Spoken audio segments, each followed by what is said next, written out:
আজকে আমরা খুবই গুরুত্বপূর্ণ একটা টপিকস নিয়ে আলোচনা করতে যাচ্ছি, সেটা হচ্ছে স্ট্রিং কম্প্যারিজন।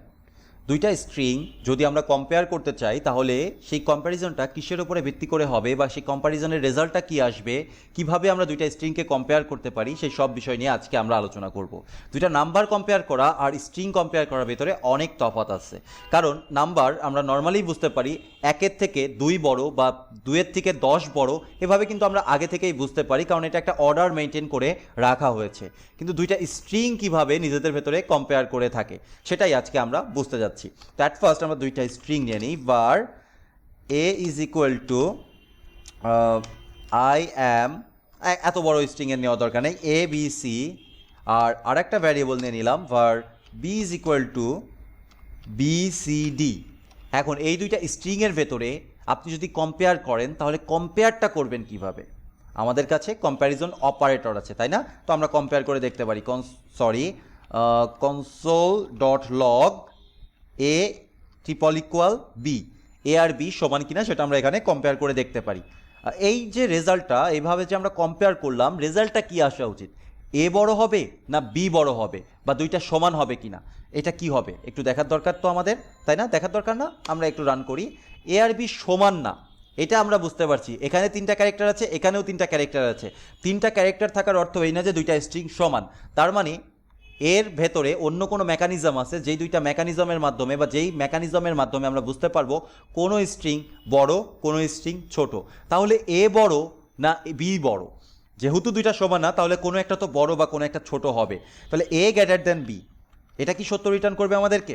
দেখি তো, এটাও আমাদেরকে ফলস রিটার্ন করছে। তাহলে এ স্মলার দেন বি, যেহেতু এ আর বি সমান না, আবার এ বি এর থেকে বড়ও না, সেহেতু এ বি এর থেকে ছোট হওয়ারই কথা, তাই না? এটা দেখেন যে আমাদেরকে ট্রু রিটার্ন করছে। তাহলে কিসের উপর ভিত্তি করে জাভাস্ক্রিপ্ট কম্পাইলার বা জাভাস্ক্রিপ্ট ইঞ্জিন দুইটা স্ট্রিংকে কম্পেয়ার করছে? এখানে তো কোনো নাম্বার বা অর্ডার সিস্টেম নেই, তাই না? আসলে জাভাস্ক্রিপ্ট যেই সিস্টেমটা ব্যবহার করে সেই সিস্টেমটার নাম হচ্ছে লেক্সিকোগ্রাফিক। এখানে একটা অর্ডার মেনটেন করা হয়, যেই অর্ডারটাকে বলা হয় লেক্সিকোগ্রাফিক্যাল অর্ডার। সেই অর্ডার অনুযায়ী প্রথমে স্মল লেটারগুলোকে সাজানো হয়। সেক্ষেত্রে জেড হচ্ছে সব থেকে বড়, স্মল জেড, আবার ক্যাপিটাল জেড স্মল জেডের থেকে ছোট। আমরা একটু কনসোল লগ করে দেখি অনেকগুলো। console.log capital small Z greater than capital Z, যে কোনো স্মল লেটার যে কোনো ক্যাপিটাল লেটারের থেকে বড়।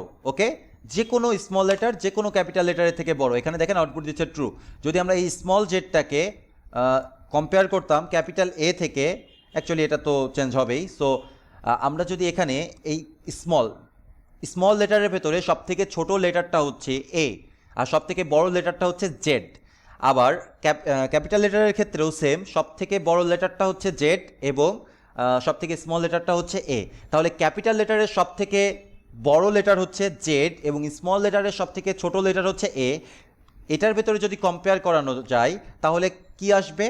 তাহলে আসবে হচ্ছে এ স্মল লেটারটা সব থেকে বড় ক্যাপিটাল লেটারের থেকেও বড়। এই অর্ডারটা আপনাদেরকে বুঝতে হবে। তারপরে আসবে হচ্ছে জেড, ওয়াই, এক্স, এইভাবে করে আস্তে আস্তে কমতে থাকবে। বুঝতে পারছেন ব্যাপারটা?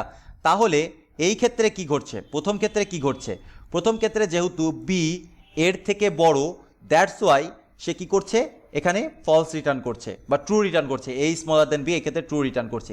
কি হবে যদি দুইটা মিলে যায় এ আর বি? যখন প্রথম দুইটা ক্যারেক্টার মিলে যাবে তখন কম্পেয়ার হবে সেকেন্ড ক্যারেক্টার দ্বারা।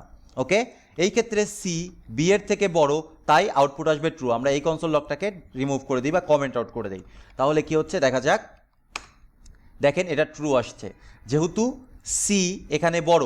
যদি সব কিছু ঠিকঠাক থাকে, সাপোজ এ এ এ এ এ লাস্টে গিয়ে জেড, আচ্ছা, আবার এক্ষেত্রে এ এ এ এ এ এখানে গিয়ে আমি স্মল জেড ব্যবহার করলাম। এই ক্ষেত্রে আপনার কি মনে হচ্ছে কোনটা থেকে কোনটা বড় হবে? এ বড় হবে না বি বড় হবে? এ গ্রেটার দ্যান বি, কোনটা বড় হবে? আমরা সেভ করে রান করি, দেখবেন যে এটা ফলস রিটার্ন করছে, কারণ এ ছোট, এখানে ক্যাপিটাল জেড ব্যবহার করা হয়েছে আর এখানে স্মল জেড ব্যবহার করা হয়েছে। সো সামনের সবগুলো যদি সমানও থাকে তাহলে কিছুই যায় আসে না, লাস্টেরটার সাথে সে কম্পেয়ার করবে। ওকে, এই যে অর্ডারটা, সেই অর্ডারটা মেনটেন করেই জাভাস্ক্রিপ্ট ইঞ্জিন সবসময় দুইটা স্ট্রিংয়ের ভেতরে কম্প্যারিজন করে থাকে। এছাড়া আরেকটা সিস্টেম জাভাস্ক্রিপ্ট ইঞ্জিন অ্যাপ্লাই করে যখন তারা দুইটা স্ট্রিংকে কম্পেয়ার করে, সেটা হচ্ছে প্রত্যেকটা স্ট্রিংকে সে একটা নাম্বারে কনভার্ট করে ফেলে। সেই নাম্বারটা কি সেটা আমরা জানি না, কিন্তু সে একটা নাম্বারে কনভার্ট করে ফেলে। সাপোজ এটাকে যদি পুরোটাকে আমরা কমেন্ট আউট করে রাখি, এখন যদি আমরা এখানে দুইটা বিষয় নিয়ে কম্পেয়ার করব, ভার ব্যবহার করার আসলে কোনো দরকার নেই, আমরা ডিরেক্ট কনসোল লগ করতে পারি। কনসোল ডট লগ, এখানে আমি একটা স্ট্রিং নিলাম 001, এটা একটা স্ট্রিং, ইকুয়াল টু, আমি টাইপটাকে ম্যাচ করব না, টাইপ বাদে আমি চেক করার চেষ্টা করছি 1। এটা কি রেজাল্ট দেবে বলে আপনার মনে হয়? এটা সবসময় তো দেওয়ার কথা ফলস আউটপুট দেওয়ার কথা, কারণ এখানে একটা স্ট্রিং ব্যবহার করা হচ্ছে, স্ট্রিংয়ের ভিতরে সামনে দুইটা 0 আছে, তারপর একটা 1 আছে, আর এখানে জাস্ট 1 আছে। তাহলে তো এটা দুইটা ম্যাচ করছে না, তাই না? যেহেতু এই দুইটা ম্যাচ করছে না, তাহলে আমাদের আউটপুট আসার কথা ছিল ফলস। আমরা আবার রান করে দেখি কি আউটপুট আসে, কিন্তু আউটপুট আসছে ট্রু।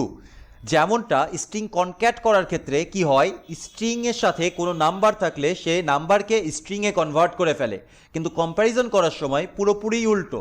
কম্প্যারিজন করার সময় যদি কোনো স্ট্রিং থাকে এবং নাম্বারের সাথে কম্পেয়ার করা হয়, তখন স্ট্রিংটাকে নাম্বারে কনভার্ট করে ফেলে। আসলে দুইটা স্ট্রিং যদি থাকে, তাহলে দুইটা স্ট্রিংকেই সে একটা নাম্বারে কনভার্ট করে সেই নাম্বারের ভেতরে সে কম্প্যারিজন করবে, কারণ নাম্বার ব্যতীত কম্পেয়ার করা কোনোভাবে পসিবল না। এখানে কি হচ্ছে, এই স্ট্রিংটাকে সে কনভার্ট করে নাম্বারে নিয়ে আসছে, আর নাম্বারে নিয়ে আসার পরে এর ভ্যালু দাঁড়াচ্ছে 1, আর 1 আর 1 দুইটা সমান হয়ে যাচ্ছে। দ্যাটস ওয়াই এ কী করছে, আউটপুট দিচ্ছে ট্রু। এই ছোট্ট ট্রিক্সটা বা ছোট্ট ওয়ার্ড পার্টসটা আপনাকে মাথায় রাখতে হবে, ওকে? তাহলে আপনারা যে কোনো স্ট্রিং কম্প্যারিজন খুব ভালো মতো বুঝতে পারবেন। এই হচ্ছে মূলত স্ট্রিং কম্প্যারিজন, আর এভাবেই সমস্ত স্ট্রিং জাভাস্ক্রিপ্টে কম্পেয়ার করে কাজ করতে পারবেন।